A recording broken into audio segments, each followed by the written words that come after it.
Good morning friends. Power plant के इस नई क्लास में आपका स्वागत। आज हमारी जो क्लास होगी वो पावर प्लांट इंजीनियरिंग के तहत डीजल इंजन पावर प्लांट के बारे में आज मैं आपको बताऊंगा। इसमें जो भी बेसिक्स प्रिंसिपल है डीजल पावर प्लांट के, और ये डीजल पावर प्लांट क्यों इस्तेमाल में लाया जाता है, आखिर इसकी जरूरत पड़ी, इसके बारे में हम आज डिस्कस करेंगे। तो आज ये डीजल पावर प्लांट के लिए फर्स्ट क्लास होगा, यानी कि ये पहला क्लास होगा।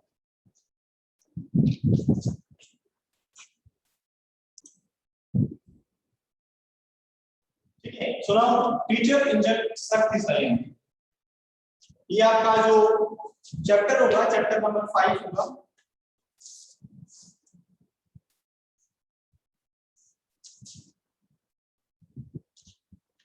चैप्टर 6 होगा ये।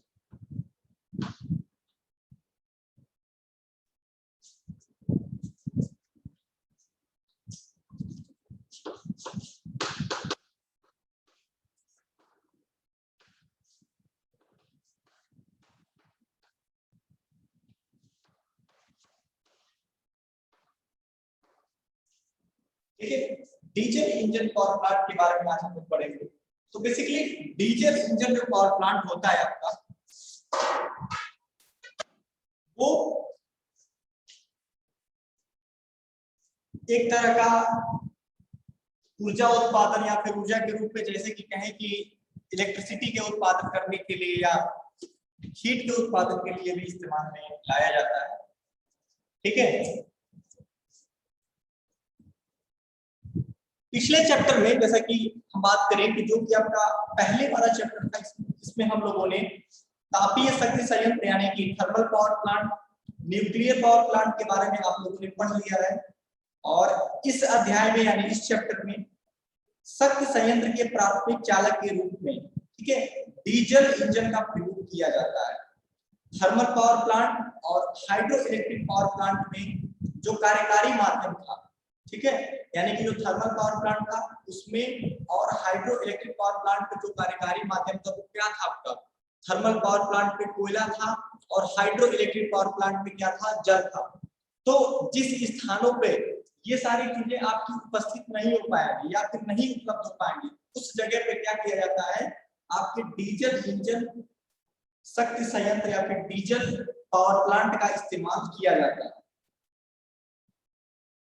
डीजल का दहन यानी कि जो फ्यूल का आपका कंबल्सन होता है, डीजल का कंबल्सन सिलेंडर के अंदर होता है। जैसे कि आप लोग जानते होंगे गाड़ियों में जो इंजन होता है ना, डीजल इंजन, उसी प्रकार का उसी सेम प्रोसेस का इंजन यहाँ पे इस्तेमाल किया जाता है। ये कहें कि वही पावर प्लांट के तहत आप इस्तेमाल, वहां भी क्या होती है, एक तरह की एनर्जी ही निकलती है जिसके द्वारा आपकी गाड़ी चलती है, यही होता है ना, उसके द्वारा क्या होती है, आपकी गाड़ी चलती है। यहाँ भी क्या होता है, डीजल का है जो फ्यूल इस्तेमाल करके उसी इंजन पे बड़े पैमाने पे यूज करके, यानी बड़े इंजन को यूज करके आप क्या करते हैं, इलेक्ट्रिसिटी बनाते हैं या फिर पावर जनरेट करते हैं। तो आपका पूरा सिस्टम क्या है, वही जो डीजल बेस्ड इंजन होता है जो गाड़ियों में इस्तेमाल होता है, वही पूरा सिस्टम यहाँ पे इस्तेमाल इस प्रकार के पावर प्लांट में इस्तेमाल में लाया जाता है। ठीक है, उसके बाद वहां भी आप देखते हैं, गाड़ी में भी देखते हैं, एटलीस्ट लास्ट में क्या होती है, आपकी मैकेनिकल एनर्जी मिलती है कि नहीं मिलती है, मैकेनिकल ऊर्जा मिलती है, जिसके अंदर क्या होती है, आपकी गाड़ी चलने लगती है। ठीक है, यहाँ भी यही होता है। उसके बाद अगर उस शाफ्ट को आप क्या करेंगे, अगर अल्टरनेटर से जोड़ देंगे तो क्या होगा, अगर आप उसको अल्टरनेटर से जोड़ देंगे तो क्या होगा, बिजली आपकी बनने लगेगी। तो सेम वही प्रोसेस यहाँ पे यूज किया जाता है। तो आगे हम स्टार्ट करते हैं।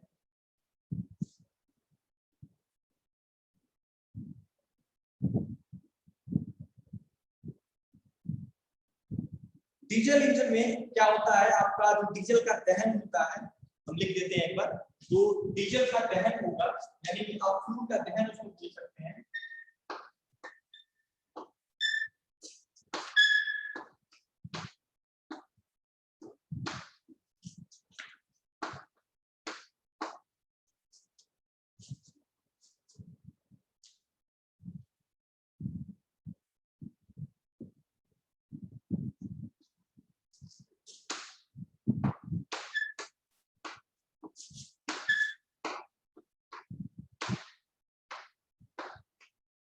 डीजल का दहन आपका सिलेंडर के अंदर होता है। और डीजल इंजन का एक दूसरा नाम होता है, डीजल इंजन को आप संपीडन, ठीक है, संपीडन ज्वलन इंजन भी कहते हैं, जिसको आप कंप्रेशन इग्निशन इंजन भी बोला जाता है, ठीक है।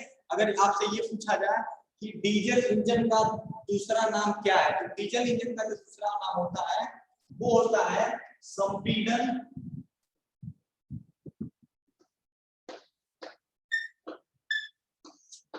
डीजल इंजन को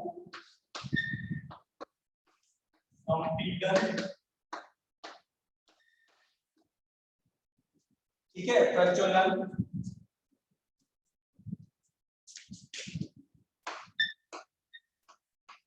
ज्वलन इंजन भी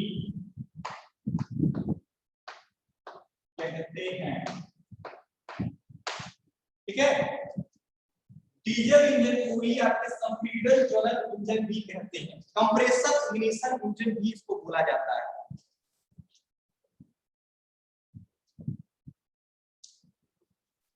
अब बात करते हैं कि डीजल बेस्ड जो पावर प्लांट होते हैं या जो डीजल पावर प्लांट होते हैं उनकी कैपेसिटी कितनी होती है या फिर उनकी क्षमता कितनी होती है। तो आपके डीजल बेस्ड जो पावर प्लांट होते हैं उनकी जो क्षमता होती है वो 2 मेगावाट से 5 मेगावाट, ठीक है, तक होती है।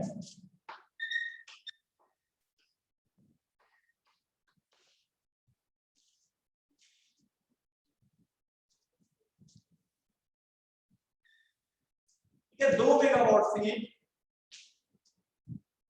5 नहीं होगा ये 50 होगा, सॉरी, ठीक है। 2 मेगावाट से 50 मेगावाट तक क्या होती है, इसके द्वारा शक्ति को उत्पादित किया जाता है, क्या इलेक्ट्रिसिटी को उत्पादित किया जा सकता है।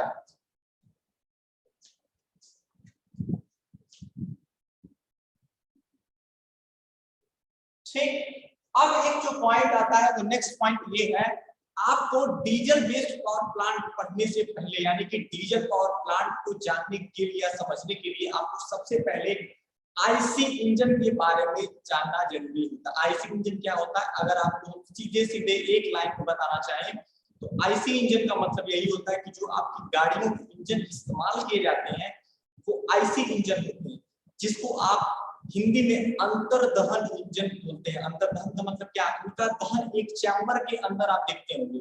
अगर आप अपनी गाड़ी में पेट्रोल डालते होंगे तो क्या होता होगा, आप देखते होंगे एक कवर होता है, उसी के अंदर से कवर क्या होता है, प्रज्वलन होता है, ठीक है, फ्यूल आपका जलता है और एनर्जी देता है, जिसकी वजह से आपकी गाड़ी चल पड़ती है, ठीक है।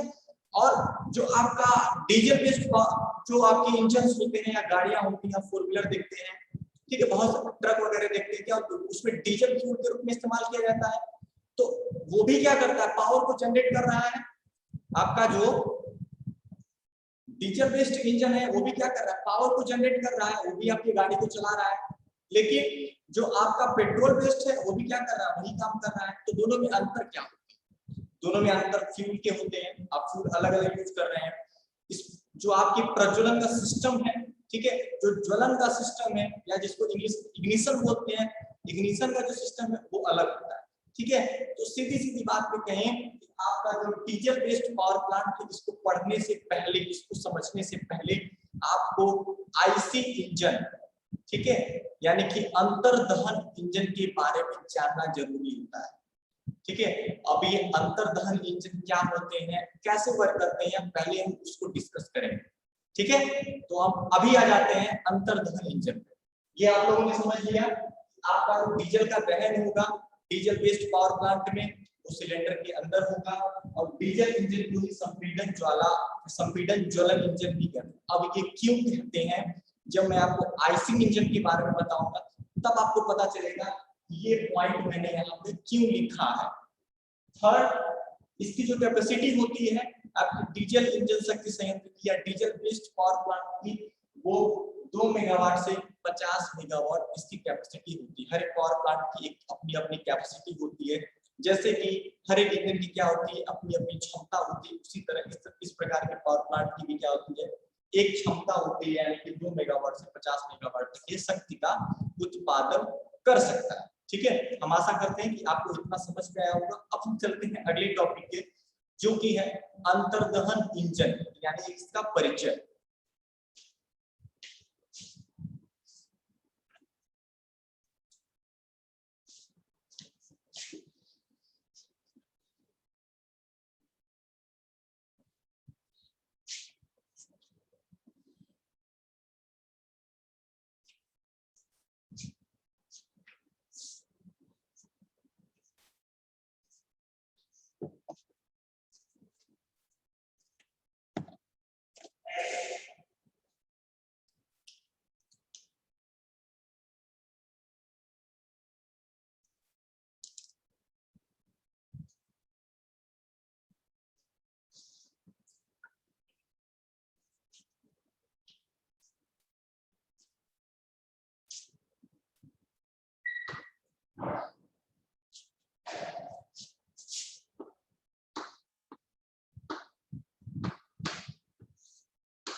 ठीक है, इंटरनल कंबंशन इंजन, इसका इंट्रोडक्शन हम लोग पढ़ेंगे, जिसको अंतर्दहन इंजन बोलते हैं। इसका परिचय पहले देखते हैं कि बेसिकली ये जो आपका इंजन होता है ये क्या होता है, कैसे वर्क करता है, इसके बारे में कुछ हम क्या करेंगे। सबसे पहले बेसिक्स समझेंगे, इसका बेसिक्स प्रिंसिपल क्या होता है। ठीक है, तो ना स्टार्ट करते हैं इसका बेसिक प्रिंसिपल। इसका बेसिक प्रिंसिपल क्या होता है मैं आपको बता रहा हूं।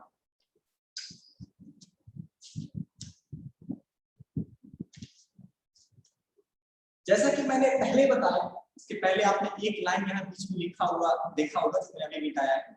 उसमें एक लाइन लिखा हुआ था, इस इंजन में या फिर डीजल इंजन में ईंधन का दहन सिलेंडर के अंदर होता है।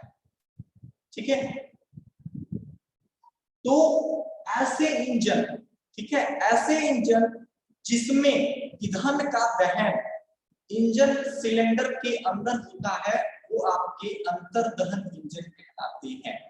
ठीक है, फिर से मैं एक बार बता दे रहा हूं, अंतर्दहन इंजन वे इंजन होते हैं जिनमें ईंधन का दहन सिलेंडर के अंदर होता है। अब ये सिलेंडर क्या होता है मैं आपको आगे बताऊंगा, लेकिन आप लोग अपनी गाड़ियों में देखेंगे या फिर कभी भी आप उसको गाड़ी को ठीक करवाने होंगे या बनवाने में सबके पास गाड़ी होगी और आप लोग जानते भी होंगे। ठीक है, आप गाड़ी में क्या देखते हैं, जो बोर होता है अंदर इंजन के अंदर, उसमें क्या होता है, एक सिलेंडर पड़ा होता है जो कि आपको इस आकार का होता है, इस तरह का ये होता है।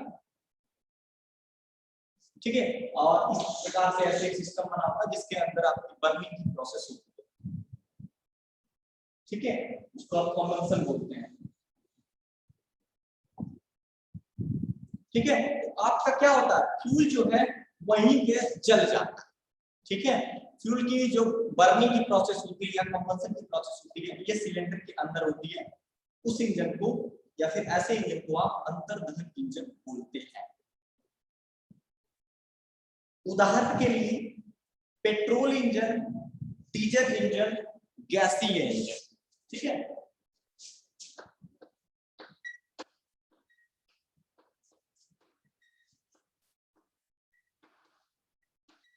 पेट्रोल इंजन, डीजल इंजन, गैसीय इंजन।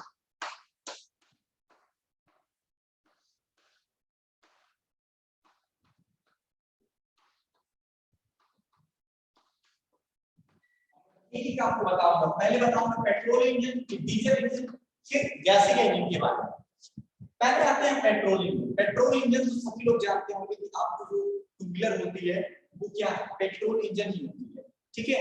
तो उसके अंदर जो कंबशन का प्रोसेस है या फिर उसके अंदर जो इंजन यूज होता है वो कौन सा इंजन आपका यूज हो रहा होगा, वो आपका आईसी इंजन यूज हो रहा होगा, ठीक है। दूसरा आते हैं डीजल इंजन, यानी कि ऐसी सिस्टम या फिर ऐसे इंजन जिसमें एज ए फ्यूल डीजल का इस्तेमाल किया जाता है या फिर उसको डीजल इंजन बोलते हैं, तो वो आपके आईसी इंजन या अंतर्दहन इंजन के अंतर्गत आता है, ठीक है। नाउ थर्ड आते हैं आपका गैसीय इंजन। गैसीय इंजन भी आप लोग जानते होंगे, अभी क्या सीएनजी चल रहा है, एलपीजी भी अभी क्या इस्तेमाल में लाया जा रहा था कुछ दिन पहले से, तो वो इंजन क्या होते हैं, इसी तरह के इंजन ये भी होते हैं, गैसीय इंजन भी, यानी कि गैस का जो कंबशन होता है वो भी क्या होता है सिलेंडर के अंदर ही होता है, यानी कि गैसीय जो इंजन होते हैं उसमें एज ए फ्यूल जिस गैस का इस्तेमाल किया जाता है वो क्या होते हैं, वो भी कंबशन जब होते हैं वो सिलेंडर के अंदर ही होते हैं, इसीलिए गैसीय इंजन को भी आप क्या बोलते हैं, अंतर्दहन इंजन बोलते हैं। तो जब हम पेट्रोल इंजन के बारे में पढ़ेंगे तो ये कहेंगे, अगर आपसे पूछा जाए कि पेट्रोल इंजन किस इंजन की श्रेणी में आता है, तो किस इंजन की श्रेणी में आता है, वो अंतर्दहन या इंटरनल कंबशन की श्रेणी में आता है। इसी प्रकार डीजल इंजन भी अंतर्दहन इंजन के अंतर्गत आता है और गैसीय इंजन भी इसी के अंदर आएगा, ठीक है। और इन सब में क्या होता है, जो आपके फ्यूल का कंबशन होगा वो किसके अंदर होगा, सिलेंडर के अंदर ही होगा। इस टॉपिक को मैं बार बार क्यों करा रहा हूँ, बार बार क्यों बता रहा हूँ, उसका एक बहुत ही बड़ा रीजन है। बहुत बड़ा रीजन ये है कि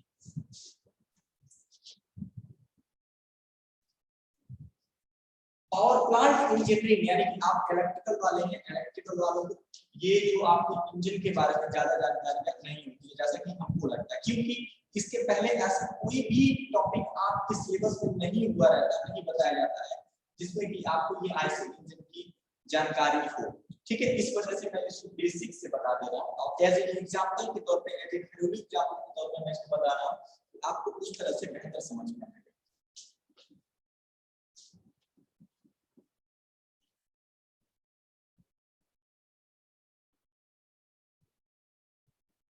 ठीक है, अब अगला जो आपका टॉपिक होगा अंतर्दहन इंजन के विशिष्ट गुण।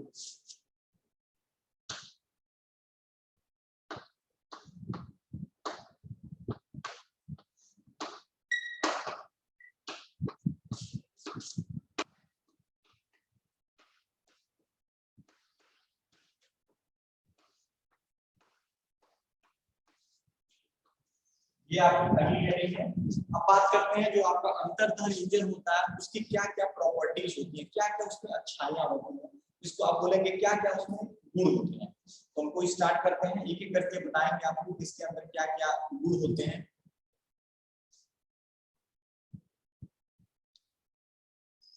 पहला इसकी प्रॉपर्टी है कि इंजन की कुल दक्षता उच्च होती है, यानी कि जो आपकी इफिशियंसी होती है इसमें अच्छी होती है इस प्रकार के इंजन, यानी कि अंतर्दहन इंजन,